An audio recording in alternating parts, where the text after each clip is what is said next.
Hello दोस्तों, तो आप देख रहे हैं आज का जो 11 अगस्त का जो फर्स्ट शिफ्ट का पेपर हुआ है, एनटीपीसी का एग्ज़ाम हुआ है, उसका पूरा एनालिसिस में लेके आ गया हूँ। तो इसमें one by one maths, reasoning और जीके जीएस के जितने भी सवाल पूछे गए हैं वो सारे सवाल मैं आपको बताने वाला हूँ। रियल एंड ओरिजिनल सवाल हैं। तो सबसे पहला क्वेश्चन पूछा गया था इसमें कि 72 मतलब 72 किलोमीटर प्रति घंटा को मीटर प्रति सेकंड में बदलो। तो आप कैसे बदलेंगे? 72 लिखेंगे। 72 इसको क्या करेंगे, मीटर पर सेकंड में बदलना है तो 5/18 से भाग कर देंगे या गुणा कर देंगे। ठीक है, 18 चौक 72 हो जाएगा और 5 चौके 20 आ जाएगा। तो 20 मीटर पर सेकंड इसका आंसर हो जाएगा पहले का। ठीक है, फिर दूसरा क्वेश्चन आया था सतलज नदी कहाँ से भारत में प्रवेश करती है? तो इसका आंसर क्या है? सिपकिला दर्रा और कैलाश पर्वत से निकलती है। जो सतलज नदी है वो सिपकिला दर्रा और कैलाश पर्वत से निकलती है। इसमें पूछा गया था भारत में प्रवेश कहाँ से करती है, तो वहाँ पर आंसर दिया हुआ था सिपकिला दर्रा। ठीक है, आगे बढ़ते हैं। फिर क्वेश्चन एक पूछा गया था सबसे लंबी रेलवे सुरंग, भारत की सबसे लंबी रेलवे सुरंग पूछा गया था। तो पीर पंजाल रेलवे सुरंग है जो कि जम्मू कश्मीर में पड़ती है, जम्मू एंड कश्मीर में पड़ती है। ये क्वेश्चन आपका पूछा गया था। एक क्वेश्चन आपसे पूछा गया था सिलेंडर वॉल्यूम से रिलेटेड, मतलब बेलन का आयतन। तो बेलन का आयतन क्या था? πr²h। तो इस पे आप जितने भी आधारित क्वेश्चन हैं वॉल्यूम से रिलेटेड और इसके वक्र पृष्ठ एरिया से रिलेटेड, ये सारे सवाल आप लगा के जाएंगे तो आपको ज़रूर ही फ़ायदा मिलेगा। मेरे भाई पेपर जो है वेरी इजी आ रहा है, इजी एंड मॉडरेट लेवल पे है, तो आपको डरने की कोई भी ज़रूरत नहीं है। आराम से अपना जो मैं एनालिसिस करवा रहा हूँ इसको आप देखिए, और जो आपने शॉर्ट नोट्स वगैरह जो भी बनाए हैं इस तैयारी के दौरान में उसको आप एक बार ज़रूर पढ़ के जाइए, आपका पेपर बहुत अच्छा जाएगा। ठीक है, हम लोग बढ़ते हैं अपने नेक्स्ट क्वेश्चन पर। फिर आया था एक विविधकर से रिलेटेड, बच्चों ने बताया कि विविधकर जो होता है D = B² - 4AC। 4AC से रिलेटेड जो एक फार्मूला होता है विविधकर का, यहाँ पर हमने लिख भी दिया है। इस फार्मूले पर रिलेटेड एक क्वेश्चन आया था और इसको आप करके जाइएगा। आप जो है जो मेंसुरेशन के बेसिक फार्मूले हैं उनको आप एक बार ज़रूर देख के जाइएगा, जैसे रेक्टेंगल हो गया, स्क्वायर हो गया, सर्कल हो गया, और ट्रेपेजोइडल से आज क्वेश्चन आया था, एक ट्रेपेजोइडल हो गया। और ये जितने भी बेसिक आकृति हैं इनसे रिलेटेड सवाल आप करके जाइएगा तो आपको ज़रूर जो है फ़ायदा देखने को मिलेगा। फिर एक क्वेश्चन आया था इसमें विधानसभा से रिलेटेड, दिल्ली विधानसभा जो चुनाव हुआ था 2025 का, उसमें उसका क्या परिणाम रहा, क्या सब चीज़ें रहीं। हालांकि मुझे क्वेश्चन तो नहीं मिल पाया, लेकिन एक बच्चे ने बताया था कि दिल्ली विधानसभा चुनाव से रिलेटेड क्वेश्चन था, तो मैं इसको वन बाय वन पूरा पढ़ के आपको बता देता हूँ। दिल्ली विधानसभा चुनाव 2025 फरवरी माह में हुए थे। पूरे दिल्ली के 70 विधानसभा क्षेत्रों के लिए मतदान 5 फरवरी 2025 को एक चरण में कराए गए थे। चुनाव के परिणाम 8 फरवरी 2025 को घोषित हुए थे। तो ये आपको क्वेश्चन याद कर लेना है कि जो चुनाव का परिणाम था, मतलब रिजल्ट जो आया था वो कब आया था? 8 फरवरी 2025 को घोषित हुआ था। इस चुनाव में भारतीय जनता पार्टी मतलब बीजेपी 48 सीटें जीतकर पूर्ण बहुमत हासिल किया और दिल्ली सरकार बनाई। आम आदमी पार्टी को चुनाव में मात्र 22 सीटें मिली, मात्र 22 सीटें ही मिली थी उनको। किसको? उसको आम आदमी पार्टी को। जबकि कांग्रेस पार्टी इस बार भी दिल्ली विधानसभा में कोई भी सीट नहीं जीत सकी। मतलब अगर पूछा जाए आपके से सवाल कि वह कौन सी ऐसी पार्टी थी जिसने एक भी सीट नहीं जीती दिल्ली विधानसभा 2025 के चुनाव में, तो आप बताएंगे कांग्रेस। और आम आदमी पार्टी 22 सीटें जीती है और बीजेपी 48 सीटें जीती है।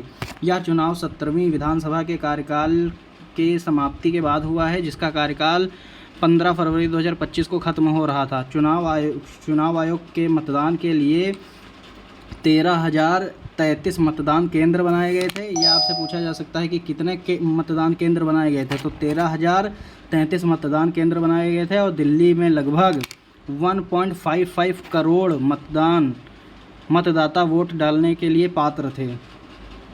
मतदान के दौरान वरिष्ठ नागरिकों और दिव्यांग मतदाताओं के लिए विशेष व्यवस्था भी की गई थी। ये भी आपसे पूछ सकता है। फिर है इस चुनाव में खास ये रहा कि आम आदमी पार्टी ने राष्ट्रीय संयोजक अरविंद केजरीवाल सहित कई वरिष्ठ नेता अपनी सीट हार गए। भाजपा ने 27 सालों के बाद दिल्ली में पुनः सत्ता में कदम रखा।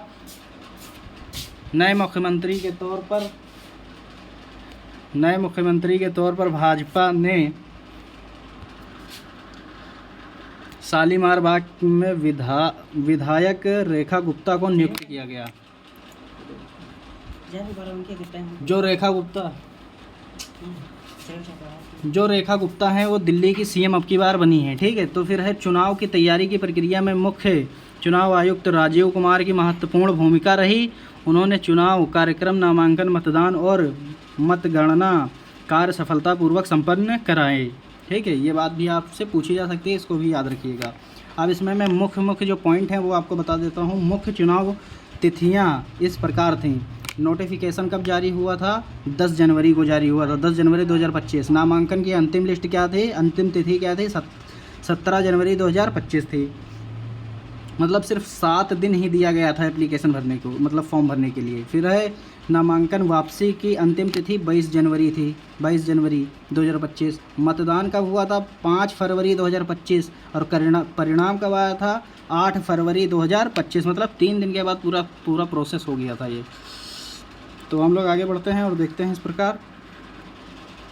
फिर इसमें क्वेश्चन था, इस प्रकार दिल्ली विधानसभा चुनाव में 2025 में भाजपा की बड़ी जीत के साथ और राजनीतिक परिदृश्यता बना और दिल्ली की सत्ता पर करीब 3 दशक बाद भाजपा का पुनरागमन हुआ। मतलब 3 दशक बाद फिर से बीजेपी ने अपना वहाँ पर झंडा लहरा दिया है। फिर एक बच्चे ने बताया था कि होम मिनिस्ट्री मतलब होम मिनिस्ट्री से रिलेटेड ये पूरा का पूरा सवाल था, क्वेश्चन आया था। तो मुझे एग्जैक्ट क्वेश्चन तो नहीं मिल पाया, लेकिन मैंने आपके लिए पूरा की पूरी होम मिनिस्ट्री ला के रख दी है। 2025 में भारत के गृह मंत्री का पद अमित शाह के पास है। अमित शाह ने 31 मई 2019 को गृह मंत्री के रूप में कार्यभार संभाला और तब से लगातार इस पद पर बने हुए हैं। वे भारत के गृह मंत्री के सबसे लंबे पद पर गौरव करने वाले गृह मंत्री बने। मतलब इनको गौरव प्राप्त हुआ है क्योंकि ये जो भारत के सबसे लंबे गृह मंत्री रह चुके हैं। अमित शाह भारतीय जनता पार्टी के वरिष्ठ नेता हैं और उन्होंने अपने कार्यकाल के दौरान कई महत्वपूर्ण निर्णय लिए हैं, जिनमें जम्मू और कश्मीर से लेकर अनुच्छेद 370 को हटाया है। ये फिर प्रश्न आपसे पूछा जा सकता है। ठीक, 370 आंतरिक सुरक्षा को मजबूत करना और देश के आतंकवाद और उग्रवाद के खिलाफ सख्त कार्रवाई शामिल है। इस समय उसके अलावा मंत्रालय के भी मंत्री भी हैं, मतलब मंत्रालय के मंत्री भी हैं जिसे कि नित्यानंद राय और बांदी संजय कुमार, जो गृह मंत्रालय के मंत्री के रूप में कार्यरत हैं। अमित शाह की अभियान और प्रशासनिक कुशलता को प्रधानमंत्री नरेंद्र मोदी ने भी सराहा है। संक्षेप में 2025 में भारत के गृह मंत्री अमित शाह,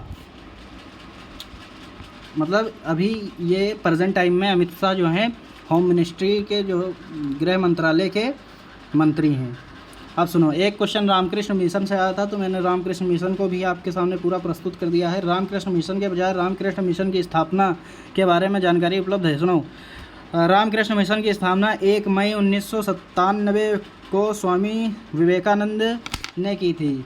इसका मुख्यालय कोलकाता के निकट बेलूर मठ में है। रामकृष्ण मिशन का उद्देश्य वेदांत दर्शन का प्रचार प्रसार करना और सभी मनुष्यों को सेवा करना और मिशन धार्मिक, सामाजिक और शिक्षा के सेवा में सक्रिय रहना। मतलब ये क्वेश्चन आपसे पूछा जा सकता है कि रामकृष्ण मिशन की स्थापना किसने की और कब हुई थी, तो आप बताएंगे 1 मई 1897 को स्वामी विवेकानंद जी ने की थी। इसका जो मुख्यालय है वो है वेलूर मठ में है, कोलकाता के वेलूर मठ में है। और इसका जो मिशन है वो क्या है?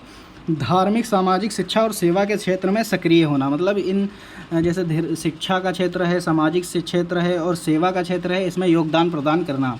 फिर एक क्वेश्चन आया था बंगाल विभाजन से रिलेटेड, जो कि 1905 में देखने को मिला था लॉर्ड कर्जन के टाइम पर। और एक क्वेश्चन आया था राजा राम मोहन से रिलेटेड, जो कि है सती प्रथा से रिलेटेड।